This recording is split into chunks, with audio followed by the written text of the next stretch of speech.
നമസ്കാരം.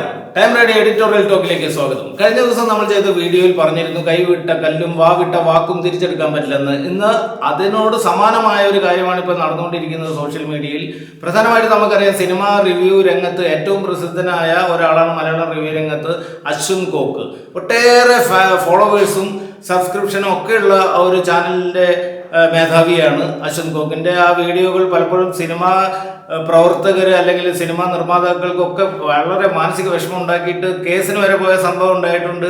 ഈ റിവ്യൂവേഴ്സിന് എല്ലാവർക്കും എതിരെ കഴിഞ്ഞ 2 കൊല്ലം മുമ്പ് റിവ്യൂ ബോംബിംഗ് എന്ന് പറഞ്ഞിട്ട് പ്രൊഡ്യൂസർമാരൊക്കെ രംഗത്ത് വന്നത് കോടതിയിൽ വരെ എത്തി. ഒരാഴ്ച കഴിഞ്ഞിട്ട് ഇത് റിവ്യൂ ചെയ്യാൻ അനുവദിക്കാവൂ, സിനിമകൾ തകരുന്നത് ഇവരുടെ റിവ്യൂ ബോംബിംഗ് കൊണ്ടാണ് എന്ന് പറഞ്ഞു.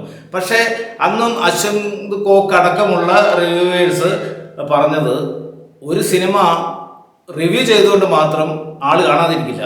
നമുക്കറിയാം, തിയേറ്റർ വിട്ട് പുറത്തു വരുന്ന ആളുകൾ എത്ര പേരോട് പറയും. ഇവരുടെ ഒരു രീതിയിൽ അശ്വിൻ കോക്കിനെ പ്രത്യേകമായിട്ട് ശ്രദ്ധയാക്കുന്ന അതേ ഒരു സട്ടേറിക്കൽ ലൈനിലാണ് സിനിമ നിരൂപണം നടത്തുന്നത്. എല്ലാവർക്കും ഇഷ്ടമാണ്. കുട്ടികളും സ്ത്രീകളും കുടുംബങ്ങളും ഒക്കെ ആ റിവ്യൂ കാണാറുണ്ട്. സിനിമ കണ്ടവരാണെങ്കിലും ആ റിവ്യൂ എന്ന് കാണും. റിവ്യൂ കണ്ടിട്ട് സിനിമയ്ക്ക് പോകുന്നവരുണ്ട്. ഈ റിവ്യൂ കണ്ടിട്ട് സിനിമയ്ക്ക് പോകാത്തവരും ഉണ്ടാകാം. പക്ഷെ അതൊന്നും അല്ല ഇവിടെ വരുന്ന ഒരു വിഷയം. എല്ലാവർക്കും ഇഷ്ടമുള്ള അശ്വിൻ കോക്ക് കഴിഞ്ഞ ദിവസം നടത്തിയ ഒരു പ്രഖ്യാപനം, അംഗം അട്ടഹാസം, ആ സിനിമയെ കുറിച്ചിട്ടുള്ള റിവ്യൂ അദ്ദേഹം നടത്തി. സുരേഷ് ഗോപിയുടെ മകൻ മാധവ് സുരേഷ് ആയിരുന്നു ആ ചിത്രത്തിൽ അഭിനയിച്ചത്.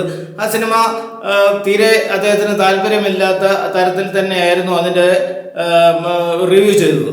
അതിൽ മാധവ് സുരേഷിൻ്റെ അഭിനയം വളരെ മോശമാണെന്നും മറ്റുള്ള തരത്തിലുള്ള അതിൻ്റെ മുന്നോട്ടുള്ള ആ സിനിമ ചിത്രീകരണ രീതിയൊന്നും അദ്ദേഹം ഇഷ്ടപ്പെടാത്തത് എല്ലാ സിനിമ റിവ്യൂവും ചെയ്യുന്ന പോലെ തന്നെ ചെയ്തു. ഇതിന് ഈ സിനിമയുടെ നിർമ്മാതാവ് തോന്നുന്നത് പേര് സുജിത്ത് നായർ എന്ന് പറയുന്ന ആളാണ്. ഇന്നൊരു മത്തായി എന്ന് പറഞ്ഞുള്ള നിർമ്മാതാവുമുണ്ട്. എന്നാൽ ഈ താടിക്കാരൻ എന്നാണ് അശ്വിൻ കോക്ക് പറയുന്നത്. ആ നിർമ്മാതാവിൻ്റെ പേര് അത് തന്നെയാണെന്ന് മനസ്സിലാക്കുന്നു. ഇവരൊരു വാർത്താ സമ്മേളനം നടത്തിയിട്ട് ഈ മാധവ് സുരേഷ് അടക്കം പറഞ്ഞു ഈ പടത്തിനെ കുറിച്ച് റിവ്യൂ ചെയ്യാതിരിക്കാൻ 1 ലക്ഷം രൂപ കോഴ ചോദിച്ചു എന്നുള്ളതാണ്. പക്ഷേ അത് കേട്ടപാടെ ചിലപ്പോൾ ഇത്തരം റിവ്യൂവേഴ്സിനെ പ്രകോപിതമാക്കാൻ പറഞ്ഞതാവാം. ആ ഒരു തരം അത് മനസ്സിലാക്കണമായിരുന്നു. അവിടെ മൗനം പാലിക്കേണ്ട അശ്വിൻ കോക്ക് ചെയ്തത് തനി ചന്ത ആളുകളെ പോലെ സംസാരിക്കുകയാണ്. അദ്ദേഹത്തിന് ഒരു വലിയൊരു വാല്യൂ ഉണ്ട് നമ്മുടെ പ്രേക്ഷകർക്കിടയിൽ. അത് കളഞ്ഞു കുളിച്ചുകൊണ്ട് വളരെ മോശം ഭാഷയിലാണ് അത്തരം വാക്പ്രയോഗങ്ങൾ നടത്തിയത് എന്നുള്ളത് പറയാതെ വയ്യ. അത് എന്ത് തരത്തിലുള്ള അപമാനം ആരോപണം ഉണ്ടെങ്കിൽ പോലും സഭ്യമായ ഭാഷ പ്രയോഗിക്കണം അദ്ദേഹം.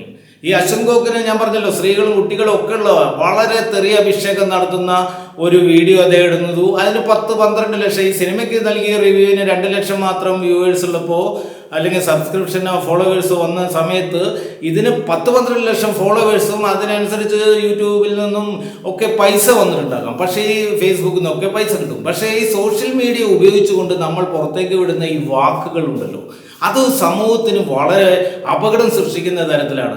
ഇന്ന് മിസ്റ്റർ അശ്വിൻ കോക്ക് തുടങ്ങിയിട്ടാൽ നാളെ മറ്റു പലരും ഇതുപോലെ ഒരുപാട് പേര് അവരുടെ വ്യക്തിവിദ്വേഷങ്ങൾ തീർക്കാനും ആരോപണങ്ങളെ പ്രതിരോധിക്കുവാനും ഒക്കെ ഇത്തരം രീതിയിലുള്ള കടുത്ത ഭാഷ പ്രയോഗിക്കാറുണ്ട്. ആ ഭാഷ ഒരു സംസ്കാരത്തിന് ചേർന്നതായിരിക്കണം. പ്രത്യേകിച്ച് അശ്വിൻ കോക്ക് ഒരു സ്കൂൾ അധ്യാപകനാണ്. ഇദ്ദേഹം വിദ്യാർത്ഥികളെ പഠിപ്പിക്കുന്ന ആളാണ്.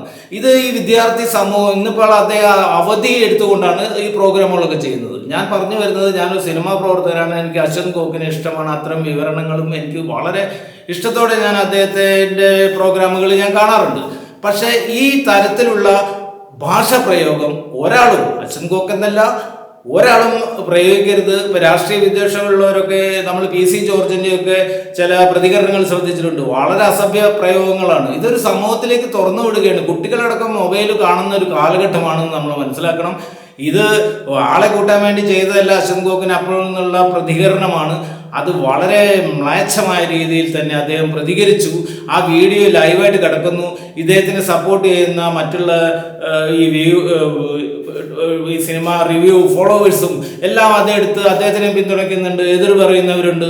അതെല്ലാം അവരുടെ നേട്ടങ്ങൾ അശ്വിൻ കോക്ക് തന്നെ പറയുന്നുണ്ട്. അത്തരം വീഡിയോകൾ ഇടുന്നവർ അവർക്ക് പെട്രോൾ പൈസ കിട്ടുകയെങ്കിൽ കിട്ടിക്കോട്ടെ എന്ന് പറഞ്ഞിട്ട് ഈ നിയമ നടപടി സ്വീകരിക്കും ഈ നിർമ്മാതാവിനും ഈ മാധവ് സുരേഷിനും എതിരെ എന്ന് പറയുന്നത്. ഇതിനെ പ്രതികരിച്ചുകൊണ്ട് സുരേഷ് ഗോപി രംഗത്ത് വന്നു എന്നുള്ള ചില റിപ്പോർട്ടുകളുണ്ട്. കാരണം അദ്ദേഹത്തിന്റെ മകനെ കുറിച്ചാണ് സുരേഷ് ഗോപിയെ ആ പരാമർശത്തിൽ അശൻകോക്ക് എടുത്ത് പരാമർശിക്കുന്നുണ്ട്.